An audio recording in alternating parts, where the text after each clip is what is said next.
All right, I want to welcome everybody to a very special edition of the Week in Review on location outside the Colleton County Courthouse here in downtown Walterboro, South Carolina. Now, we've taped Week in Reviews before from this very location, but none like this one. We are here for the trial of the century, people, the double homicide trial of accused killer Alex Murdaugh.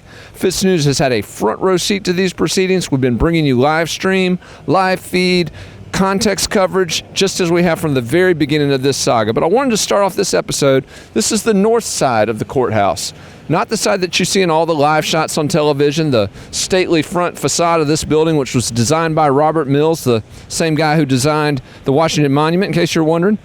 This is the north side of the courthouse, rather, the side that Alex Murdaugh enters into every day through this gate and enters the courtroom and the door to the elevator just a few feet away from me here. And over on this side, we have the paddy wagon, if you will, the detention center van from the Colleton County Detention Center that transports Murdaugh to and from the courthouse every day from the detention center to his trial proceedings here in Walterboro. Now, we've seen a lot this week, people. Jury selection, which whittled a pool of 900 potential jurors down to 122 qualified, finally down to 12 jurors and 6 alternates. After that, we had pretrial motions, we had opening statements from the attorneys in this case, and on Thursday, the trial kicked off with the first witnesses and the first evidence in the state of South Carolina's case against Alex Murdaugh. Now, I've made the case from the very beginning of this trial that the prosecution had a huge burden and that the expectations for Creighton Waters, the lead prosecutor in this case, were not quite as high as they were for Dick Harpootlian, one of the most seasoned, talented, veteran attorneys in the state of South Carolina. Folks, not only has Waters met that bar, he has cleared it with room to spare. Meanwhile, Harpootlian, not on his A game, people. It has been a difficult week for the Bulldog attorney out of Columbia, South Carolina, the state senator. He's struggled to find a rhythm in the early going on this trial. But here's the thing. We are in the early stages, and anyone counting Dick Harpootlian out, don't. Because, again, if you've followed our coverage of this trial from the beginning, Harpootlian and Griffin got off to a terrible start in this case, struggled for months to find their footing, but as soon as Alex Murdaugh was indicted in July of 2020, they found their rhythm and dominated that narrative for months on end, had all the momentum coming into this trial. But while we're focused on the Murdaughs and covering the Murdaughs, let's not forget there's a ton of news happening in Columbia, South Carolina. FITSNews has continued to follow the loyalty oath drama that's been dividing the Republican House. We had a big story up yesterday on that issue, so be sure to check that out if you missed it, our Friday coverage. But also, that loyalty oath drama splitting the House is impacting the process and the progress of legislation in Columbia. We had a very special guest actually come down to Walterboro from Columbia who has her finger on the pulse of everything that's happening at the State House, Candace Carroll of Americans for Prosperity. Candace's group is pushing a major health care bill called the Repeal of the Certificate of Need. And if you haven't been following this debate, folks, you should, because it impacts your bottom line and what you have to spend on health care. Carol sat down with us this week to talk about the importance of this bill and how eliminating this draconian government red tape can help lower your health care costs. Here's that conversation. All right, folks, we're going to take a break from the Murdaugh trial for a minute because there's actually governance happening in the state of South Carolina. Up in Columbia, the state capitol, and FITSNews, as you know, a political and state government website. We've still been covering issues up there. Had a story last night on a bill we're going to talk about here with Candace Carroll of Americans for Prosperity. Candace, thanks for coming down. Thanks, Will. Yeah, thanks for having me. I appreciate it. It's important to stay out here. I know. What do you think of the circus down here for the Murdaugh trial? It's a little crazy. Not too different from the State House, though, at sometimes, but it's nice. Carnival atmosphere. That's right. That's right. Well, before we get into the issue we want to talk about, tell us a little bit about what are your impressions so far of the legislative session in Columbia? What are you seeing? Is it the same? Is it different? Yeah, it's been really interesting. Of course, we have mostly the same Senate members, right? So we had one new senator who came in last year through a special election. So the Senate has really been, I would say, rocking and rolling on legislation. They were ready to move first day, having committee hearings.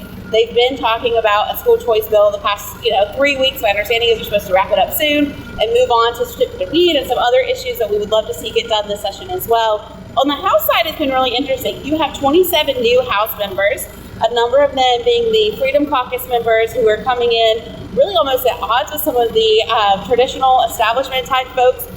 So, when we're up at the floor, it's been interesting because they're in there for less than an hour.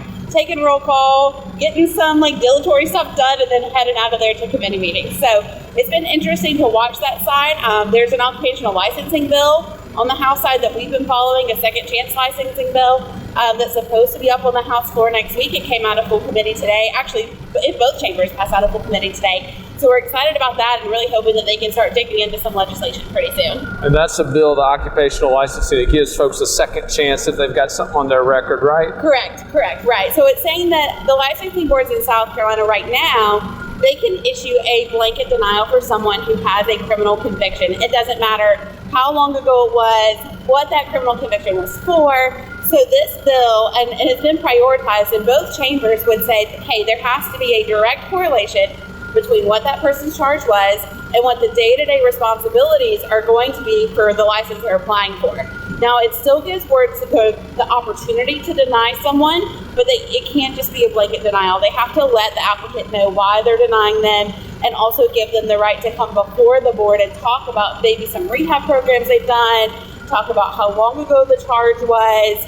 And so it's really exciting to see both chambers prioritizing that and really hoping that it will help expedite the workforce development programs that both chambers and the governor have said that they want to prioritize. So we're trying to put more people to work. Back to work, exactly. Right. And cut down on the recidivism, which hopefully will help with our prison crowdedness that we're seeing as well. So should be a very positive thing all the way around. Idle hands are the devil's plaything. Is that the expression? That's right. Well, let me ask you this. You mentioned that the Senate was rocking and rolling. I think that was the term you used. And that the House, not quite. Not as much. Do you attribute that to this drama back and forth between the factions of the Republican Party and the House that we've been covering so much of? Yeah, that could be some of it. You also have a really large freshman class, right? One of the largest freshman classes, I think, in a long time that have come in. So you've got people who are having to learn all the rules, figure out what their subcommittee assignments are. I was in a committee hearing today that had a lot of new members on it.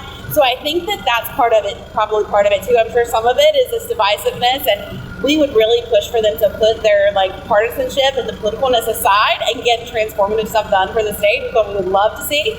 A little healthy trauma is good, right? We want there to be some checks and balances, but it shouldn't be so much that it's holding up actual progress getting done in the state. Well, it's good for web clicks, but clearly we don't need any of those right now. So maybe a little less drama in Columbia would be good. At the very intro of your comments, you mentioned that word certificate of need, and you said it quickly. And for our folks who are just kind of getting up to speed on this issue, what is certificate of need? Yeah, it sounds like a good thing, right? Like we need something, whatever that might be. So back in the 70s in New York, there was a program started, the Certificate of Need program, that really was put into place to try to cut down on duplicative health services coming into an area to make sure that patients were being served appropriately and that it wasn't, an overcrowdedness essentially of the healthcare market. We also saw the federal government put that into place as well and then quickly repealed it in 1986. And a lot of states have followed suit after that. Their regulation laws just kind of sunset from there. But South Carolina, unfortunately, was not one of those states. And so what this does is it allows for a current healthcare provider, if a new provider is looking to come in, maybe they're looking to come into open an OBGYN, because we do have 14 counties across the state that don't have an OBGYN. So if they're looking to come in to open one, a current provider could say, hey, we actually already have this market covered. We're serving all the patients in this area, and things get tied up in litigation for decades. We saw this up in Fort Mill, where it took over 18 years for a hospital just to be able to break ground because it was tied up in litigation. We've seen this actually in the Somerville area, where hospitals were suing over NICU beds. And then there was a story that came out very recently in Horry County, where DHEC 18 months ago approved for 100 new hospital beds to go into Horry County to keep up with the massive population growth that they're seeing. But yet 3 hospitals are suing each other over who actually gets the beds. Meanwhile, all these patients are losing out. So what we would like to see is a full repeal of this program so that new providers can, come into the area. Current providers can get whatever equipment that they might need. MRI machines have to fall under this process, hospital beds, ECMO machines, the whole 9 yards. So in order to qualify, trigger a certificate of need, it's just $600,000, which sounds like a lot of money, but in the medical world, it's not all that much. Right. So we're really pushing for a full repeal of this program. Well, let me ask you this. You're talking about what sounds like government interference in the marketplace, limiting competition, limiting choice, which, as we know, raises what? Raises the cost, right? So there's some studies on this? There are a lot of studies on this, and we don't see this in any other industry. So, of course, we're here in Walterboro. There's not a large, hospitality industry in this area, but just down the road in Charleston there is, and in Somerville there is, and across the state. They're building one, though. They're working on it. Yeah, they are, especially with this, right? So, but we don't see hotels telling each other you can't build across the street. We don't see restaurants telling each other, you can't build across the street, or Home Depot and Lowe's. But yet in the healthcare market, we do see this. And so it really creates this monopoly of services where they can charge whatever they want, and patients don't have the choice to go somewhere else. Or if they do decide to go somewhere else, they're often driving 45 minutes plus to get to wherever that somewhere else is on their own. And a lot of people just don't have that transportation to be able to do that. So by repealing this, it would allow for more services, especially in our rural areas, where sometimes there's a competitor that's just 45 minutes down the road that's holding that process up. Are you optimistic? Obviously, this bill made significant progress in the last session. Are you optimistic that this thing can get across the finish line through the House in this current session? I would say cautiously optimistic, because anything can happen in Columbia. But what we saw last year was bipartisan support in the Senate of a 35-6 vote, really coming out very strong at the beginning of session. And then, as you mentioned, it stalled in the House, and we ran out of time.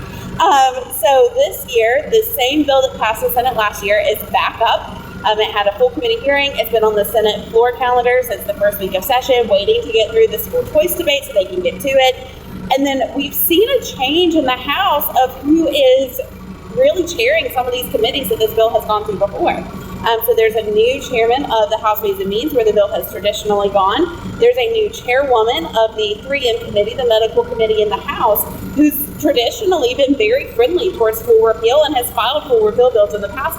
And a lot of folks on that committee support full repeal. So I think that piece will be interesting. And then you also have Speaker Smith. So we have a brand new speaker this year who traditionally has supported repealing Certificate of Need and has co-sponsored some legislation. He didn't last year, but he has in previous years. So it'll be interesting, I think, to see what that looks like when it comes to the House floor. Now, I know that there are some concerns about how it might impact rural areas or what does this look like in practice. But there are a lot of case studies that we can look to, Texas being one. Of course, that's a much larger state than us. But there are some smaller rural states as well that have gotten rid of this completely, that we can look to say the sky's not going to fall. Let's actually help provide additional patient care for South Carolinians. We're going to do some website plugs right now. First, I'm going to tell folks, if you haven't read our story on it, just last night, we're filming this on a Thursday. This is Saturday. I got to always remember my days. But earlier this week, we'll go with that, FITSNews did a big story on the Certificate of Need bill and efforts by your group, AFP, to get this bill pushed across the finish line. So that's a plug for our website. Now tell us about the site you guys have set up. Yeah, so check us out. You can check out our traditional site, americansforprosperity.org, but we also have a site called scconrepeal.com, and you can go on there and learn all about Certificate of Need, take an action to contact your elected official. And so, definitely go on there and read more about what this is that we're talking about. We'll put that on the screen, folks, so you can see it. And again, as somebody who has covered this issue for a very long time, advocated on behalf of this for a very long time, I wish you guys the best of luck. Thank you. Get this bill across the finish line, and let's lower some healthcare costs in South Carolina. Absolutely. Thank you. Thank you so much for your time, and thank you for tuning in. Candace, thank you. Absolutely. All right, we're outside the Colleton County Courthouse here in Walterboro, South Carolina, as week one of the Murdaugh murders crime and corruption saga's main event, the double homicide trial of accused killer Alec Murdaugh, is drawn to a close. I'm here with Jen Wood, Ash Meservey. All three of us have been in the courtroom following this trial from the gavel to the current end of this first week. We've seen tons of evidence, tons of testimony, started the week with jury selection, pretrial motions, We're now getting into the meat of the state of South Carolina's case against Alec Murdaugh. Jen and Ash, welcome. Thanks for being on the show. Bender's going to kill you if you keep calling me Ash. What do you prefer? You tell me. Hey, listen, as long as you don't call me a bad name, then I'm good. We got Ash, Meserves. I've been doing Meserves. Swerves, whatever. Swerving. Wood, do you have any name preferences here? Yeah, whatever. No. Yeah. We have to keep him in line, folks. Well, I keep saying folks like you. That's your deal. Well, that's my line. I know. Taking my line. Well, it's been a crazy week. Let's just start from the very beginning of this process. It's moving quicker than we thought. Can we all agree on that, Ash? I thought it was from the jury selection, but I got to be honest. I mean, maybe it's just the ADHD, but I feel like it isn't moving that fast. Yeah. Well, you and I are squirrels. I know. So I'm just sitting here like in court, just wondering. I almost feel like it's redundant sometimes, but then again, I'm not an expert on the inner workings of how a trial. I mean, I've seen some of them. You know, I've gone in and witnessed them, but I haven't been this dialed in and paying attention, I guess, to everything. It just feels like it's dragging a little bit. We'll have to get our expert panel, Jack Swirling and David Pasco, next time you talk to them. By the way, Ash did some amazing work with those experts leading up to this trial. Yep. We're going to be checking in with them as the trial progresses to get more thoughts and insight on And we what have they're another seeing. segment coming up on witnesses and things like that. So we'll be posting that very shortly. Absolutely. Jim Wood, let me ask you, the witnesses that you've seen so far, testimony you've heard, who's scoring points, who's not scoring points? Prosecution's doing a great job. But they are all the prosecution witnesses so far. But they, to me, their witnesses have seemed credible. They've been first responders and crime scene experts up until now, and they've seen credible, they've seemed confident in their testimony. I think it's been a big score for the prosecution. And tell us a little bit your thoughts on how the defense counsel, particularly Mr. Dick Harpootlian, Senator Harpootlian. I do not think he's meeting everybody's expectations, but there's a high bar for him. He's renowned and well known, but I have not been overly impressed. I had a prominent trial lawyer in Columbia ask me yesterday, sent me a text message. Won't say who it was, but their comment was pretty telling. When did Dick Harpootlian forget how to be a trial lawyer? Ouch. Oh, that's kind of hard. Brutal. It wasn't Jack Swirling, just to be clear. He wouldn't say something. But, Ash, what are your thoughts on I mean, here's the deal. I don't know. The moment I think I understand Dick Harpootlian is the moment that I realize I have no idea what I'm talking about. I think he's one of those people that, just like I said, he never telegraphs his past. You never really know which direction he's going in. But today, Friday, I was very impressed with Jim Griffin. I thought he did a good job, asking questions, like forensic questions about, as far as the fact that Alec allowed them to search his entire property. They got a search warrant, but he also, was more than upfront about them searching every bit. I think a lot of what they're finding is the questions that were asked to Alec, what questions were asked, but really what questions weren't asked. What they didn't ask him, as far as moving the body or attempting to how he checked for a pulse, whether he did it here or he did it here. Paul fell with his arms underneath him. So that's been super interesting. I did think that John Metters, right? That's right. Yep. Johnny Metters, correct. I feel like he got a little bit aggressive with his own witness for a hot second, but I couldn't tell if he was his voice went up real high, and I mean, it jolted like me, and I, of course, have everything's written on my face. And so, but I didn't know if he was doing that to kind of stir up the jury. That is something I've heard is a way to kind of, hey, pay attention to this type deal. I probably just scared other Falling people asleep. yelling like that. Well, if our audience was asleep, they're awake. Yeah, just like the jury when Metters was talking to him. Yeah, so I don't know if he did that for that, but it felt to me, and I ain't gonna have no man yelling at me. But it felt to me, I was kind of like, why is he yelling at her? And then eight females on this jury, 6 white females, 2 African-American females. Obviously, they were not responding to Dick Harpootlian on the first day, and he was a little bit aggressive, a little bit bellicose, if you will, in his tone. So perhaps all the attorneys here might dial it down to 5. Well, I hear though that this that it's going to start really heating up. That's what the whispers are, and all. And I think that, and I actually got to briefly speak with John Marvin. I shook his hand. I just introduced myself, and it seems as though they're all coming together, and supporting each other. So.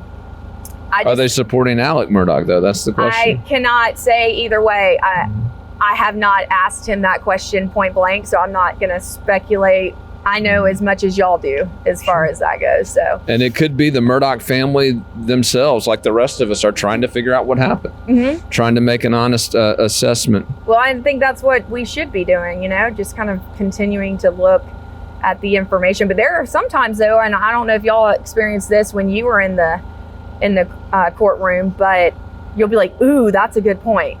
Or sometimes you're like, where are we going with this? Like, where am I? Well, speaking of where we're going with this, and I wanted to ask you this, Jen Wood, trial strategy. Obviously, we've heard a lot of first responder type witnesses.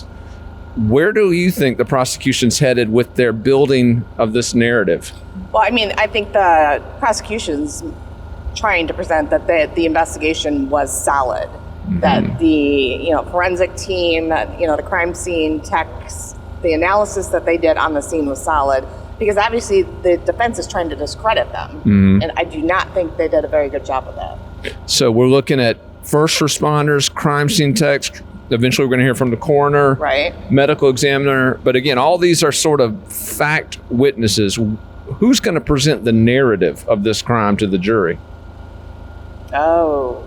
So, Jen, right now you think it's like out of the ballpark, like the prosecution is just, or you just feel like they're doing a better job? Well, I mean, it's the prosecution's turn to present their case. And obviously the burden's on them. Right, the burden's on them. It's their witnesses. I do think they're doing a very good job of it. I do think the defense is making good points, like you said, about not asking how he took their pulses. I mean, we keep hearing he took their pulse. We just don't know how. But we don't know how. So that could mean that he wouldn't have a ton of blood on himself. Right. It could mean that. It could mean that. It could mean he didn't do it at all. Right. It could mean, that could mean he washed it off with a hose. He changed him before, or after all of that happened. But then you'd beg the question, the timeline is going to really come up with all of this. Right, and we learned today for the first time that Maggie wasn't coming from Edisto. Thank you, because we thought she was coming from Edisto, and she actually was coming from a doctor's appointment in Charleston. So that tells you it isn't weird that she came to Moselle first, because remember we were talking about how that would have been completely out of the way. Right. It was pointless for her to do that, but now we know that she actually was having some stomach issues and was going to see the doctor. Yep. And I almost made a joke about women in directions, but between these two, I'm not about to. Oh, yeah. And after last night, by the way, after last night, Jen Wood and I got lost in the Ace Basin last night on a dirt road in the middle of. That sounds like the beginning of a horror. Yeah, it felt like the beginning of a horror movie. We didn't know if we were going to make it out there for a while. Well, I was just waiting for you to say you're a thorn in between two roses. Oh, come on. I can do better than that. Come on. Starting out small. So we're talking about the narrative and timelines. Here's another timeline piece that became very clear, that 3-minute timeline. We all knew about the Snapchat video that shredded Alec Murdaugh's alibi, the one that put him at the scene of the murders literally moments before Paul and Maggie were killed. That video had a timestamp of 8:44. Correct. Now prosecutors have laid out that at literally 8:49 and 1 second, Paul's phone ceased all activity, as Creighton Waters said, forever and ever in his opening argument. And then 30 seconds later, the same thing with Maggie's. And I thought it was at 8:54 that her. I gotta go back and look at it, because I thought that 8:54 was when her phone stopped. I think it's 8:49, but we'll go back and look at the transcript. I just want to make sure, and I could totally be wrong. It's funny you mentioned that. Kathleen Parker from the Washington Post, the Pulitzer Prize winner, was asking me about that timeline this morning. Are you sure it's... the timeline's jacking me up a lot, because I'm just like, to text, to call, but I mean, he's in the car, he cranks it up, it's hot as all get out in there, so you get in there, you're cranking it up, and then the whole thing about when Maggie's phone was apparently thrown on the side of the road. That is a timing thing. Jen's looking at me like a proud mother with how caught up I've gotten. You have done an amazing job, Ash. I mean, but y'all are my educators. I'm just saying, like, Jen's looking I thought I broke her a while back. Like, she did. This case will break your brain. Yeah, there was one day where I just said, I can't hear anymore. Like, stop talking about Murdaugh. I can't. So let's ask y'all this. Based on, and again, obviously very early in the prosecution's case, we were told some of the key witnesses. In fact, we're told Dave Owen, one of the senior SLED agents who's going to testify. We are told that's going to be his direct examination could take all day. We're told one full day. And that's just the direct examination. But as we again continue to move forward, early advantage, prosecution, defense. I got nothing. Is that bad? Is it that I don't have? I don't got an know. open mind still. That's well. I mean, yeah. I mean, I can't really. They haven't sold me yet on. We're still so early, you know.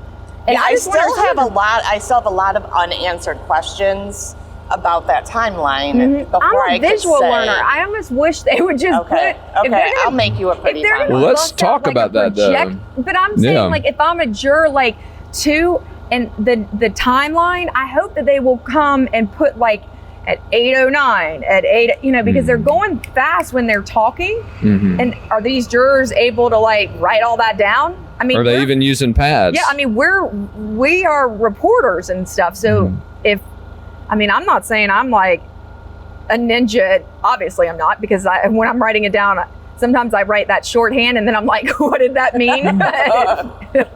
Well, speaking of things people are seeing and having access to, let's talk about that for a minute. The media access at this trial severely curtailed, not only from what we were told before the trial, but even since the trial has began, the restrictions and prohibitions on the media. We're not even allowed to see evidence in the courtroom. And I pinned a column again on Friday addressing this about how that was just unacceptable, that at the very least, reporters who aren't allowed to bring cell phones or laptops or any electronic devices in the court, at the very least, we should be able to look at this evidence with our own eyes so that we can tell when you. You're reporting on it, it's hard to, when they're describing it, it really doesn't.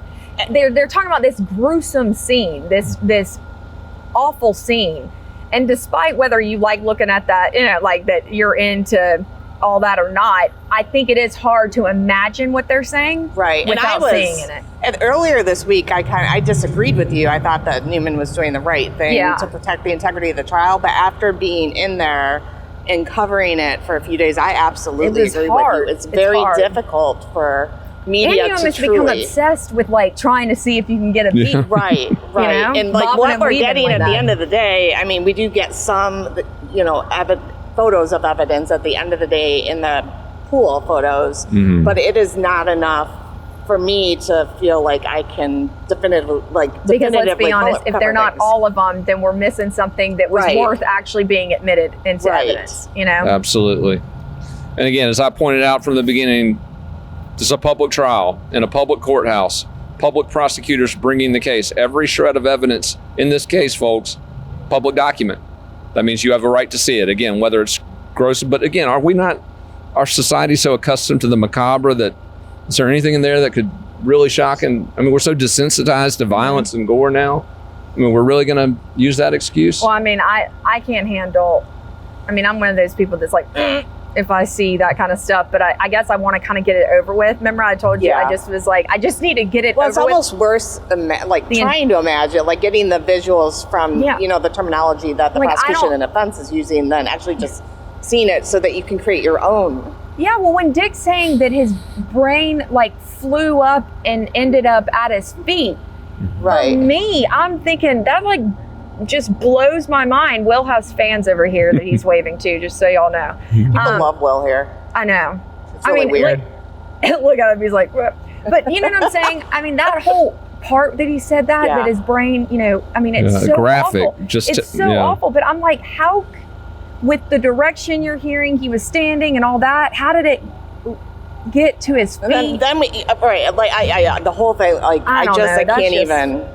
Yeah. I totally switched. I switched my viewpoint. And let's be honest, we don't always agree. In fact, we're always challenging each other on That's why this is a good team. Is that spirited back and forth Yes, and so a spirited. little trash talk along the way. That RV that we've been hanging out in gets a little crowded, folks. Get a pan over there, Dylan. And I'm going to give a shout out to my sister for letting us use that. Absolutely. RV. Tiffany, you're the woman. Everybody here's jealous of the Fitz RV, the Wayfarer. Yeah, y'all are in there like Our command central. So anyway, overall, I just think that it's going to be, if we keep moving though at the pace we're moving, I feel like somewhat we gonna move here. I know, but I mean, the jury selection went so much faster than I thought. But then I looked at, I think it's Judge Newman was involved. I know. And then I looked at the witness list. We're still like not even past the first page. Yeah. I mean, they're going out of order, but I mean, we got 9 pages of witnesses. Judge Newman is moving this thing along, folks. In fact, Jen Wood had probably the tweet of the trial when she asked, does Judge Newman ever need to take a pee break? That was probably my favorite. No, I had Clearly to. not. Did you see though? I didn't know because I wasn't inside the courtroom that he's like, all right, everyone stand up. And he was like standing up in his and stretching. Did he do that when y'all were in there? Yeah, oh yeah. Yeah, I love his stand breaks. Oh yeah. He's got a healthy prostate, clearly. Because I looked at the one of the reporters next to me and I was like, I feel like I'm about to get a cramp in my back.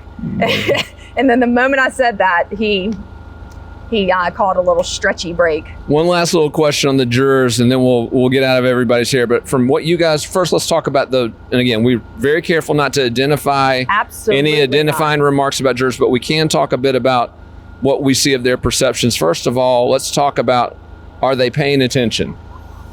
Are they invested in the case? I think they're very invested in the case. Yeah, I felt like they were I agree. engaged in all of that. But I think, though, if they just are going to lose some of that ability to day after day, if things aren't more efficient, I feel like we're scrambling around on both sides a little bit. Well, then like the next evidence question, and stuff like that. if they are paying, and that's a good point because they could lose them, and if they lose them in the middle of the prosecution's case, particularly as we're getting to a narrative witness, that could be problems. But we've established they're paying attention. Who are they buying? Whose side are they buying right now? I don't know. I couldn't tell you. Really? They got some good Do poker you have faces. do you have an opinion? Why on do you that? have one? I do. I think the first day was a disaster for the defense. I think it was an absolute unmitigated disaster. I think there was literal recoiling in the faces of some of the jurors, particularly the white female jurors at Harpootlian. He just got off to a terrible start, and I think that lingers. I think that first impressions matter, right? Uh-huh. I think Harpootlian had a terrible first impression. Again, I would never count him out, but I think he had a bad first impression. Do you think that was opening statements? I thought opening statements he underwhelmed, but I don't think he offended or alienated the jury. I think during the first day of testimony he did. Okay. Yeah. I don't know. I do believe, though, watching it and then being in there, I agree, like they're totally different feelings. It's weird. It's really weird. Like because where y'all wouldn't have thought, somebody was yelling. Like, yeah, no, I didn't actually think that at all about John Metters. Yeah, I mean, we all kind of jolted and we were like, why is he? I probably could have used somebody yelling and waking me up in there. Rattle you a little bit. Well, because it's not what you say to me, it's how you say it. I don't know if that's a Southern thing. It might be. Tones, that's when you're like, bless your heart, or which basically means F you. Yeah, or when you say, oh, well. I lied. I do have one more question for everybody. Favorite food truck? I haven't been to the food trucks yet. What? The one you took me to, man. Mama Mickey's. They're switching them out next week. 5 Halloween they are? ones. Yes. Oh, man. Now I'm really going to have to file a formal complaint. If they move that Mama Mickey's food truck. I know, you've got a thing with that woman. I'm in love with Mama Mickey. I'm not gonna lie. She makes some good burgers. Nikki. Oh, she had burgers? They are not just burgers. They are mad. I don't even eat burgers, but I got a bite of Will's, and it was magic. Before we go, any parting thoughts, Ashland Reserve, after week 1?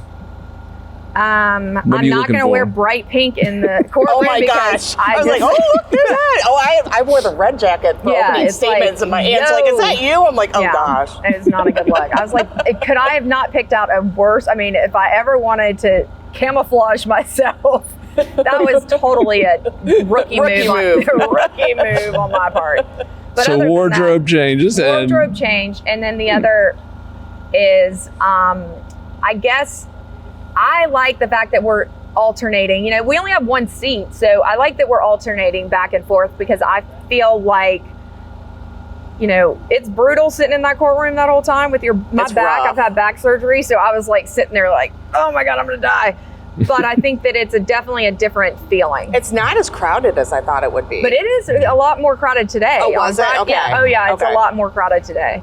Interesting. Yeah. So, anything you want to? Jen Wood, some final thoughts? Final thoughts. I'm looking forward to next week. I'm looking forward to hearing more of the case facts. There's been a lot of new things that's come out that have really helped clarify a lot of the state's case. Yeah. And I just hope they don't get into the financials a lot because you talk about losing me, I'm donezo. Well, and the prosecution has to figure the calculus. Would they lose the jury? Well, that, depending and how they're going deep. to have to have a hearing apparently before to admit all Right. whatever evidence. I learned that with Jack and David. And also, here's the other thing: the blood spatter controversy that drove headlines for literally months leading up to this trial. Not a peep over the last week, people. Ooh, can I say not one a more peep, thing? please? Okay, you know when they were talking about today about Colleton County, or I want to make sure I'm right on who sent out the release that said no one has to worry, everyone is safe. No So- danger to the public. Yeah. That was a True. Colleton County Yeah, it was Colleton County. press statement. Yeah. So I think I don't know if it was Sheriff's Department or was it? The sheriff. It Yeah, was we the received it the day after the killing. Yeah, Drew Tripp so tweeted that was something that I kind of wrote a mental note down and a physical note down to say that's kind of weird to say that you already knew that there was no threat. And that is the crux of Attorney Harpootlian's rush to judgment theory. That is where it begins, that statement. Oh, it is? I didn't know that. Yeah, that's, Like, well, I didn't know that. when you say there's no danger to the public, that generally means, It means That we got- you know yeah, who did we it. know. We got him. We're watching Well, I them. usually would say that only once I have them, right? Right. Because I mean, how would you know unless you're? Well, if they have somebody under surveillance, a person of interest, even if they haven't arrested them. yeah, I gotcha. Tons to cover, folks, know. here. It's a amazing week already. We've got another, how many more weeks do you think we'll be here? Who knows? Let's not talk about it. Feels like forever. But I want to thank Ash Meservey and Jen Wood and Dylan Nolan, our director producer behind the camera. Dylan has been running our live stream from the very beginning, so if you've been enjoying that, be sure to thank him for that. Thank him for that, but also, don't you think he's too good looking to put behind the camera? Yeah, I know. I'm Let's like, get Dylan, real. come on, get Look over how I'm here. making him blush. Not really. And his hair looks so good yesterday. Yes, No he did. comments about my hair. It's okay. You have a good personality. Clearly the funnest news crew covering the Murdaugh murder saga. Keep it tuned to FITSNews, and thanks for joining this segment of our Week in Review. All right, that's a wrap for this week's editions of the Week in Review. But before I go, the Folks crew made their way down from Columbia here to Walterboro and got a personal tour of the Colleton County Courthouse. And obviously somebody's taking the mic here. Hello. Today, all of the folks kids got candy from this lady. All the Folks kids indeed got candy from a lady. It was Becky Hill, the clerk of court here in Colleton County, who was kind enough to let these kids basically have free reign in the courthouse. We actually got to see the jail cells down below. Ava, what did you think of the jail cells? I was disgusted. Disgust, okay. And Maddie, what did you think, buddy? That's we didn't see all of it. Well, I'm sure we'll see it all. All right, what did you think, Phil? I like the microphone. He likes the microphone. Joanna, what was your favorite part? The courtroom. The courtroom. That's right. We got a personal tour of the courtroom. In fact, these kids got to meet some of the attorneys as they were leaving the courtroom, which was very exciting. Kind of a history lesson here for the Folks kids. But folks, we'll be back next week for the Murdaugh Murders, Crime, and Corruption Saga's main event, the double homicide trial of Alec Murdaugh. Week 1 is in the books. Keep it tuned to FITSNews for all the breaking coverage in Week 2.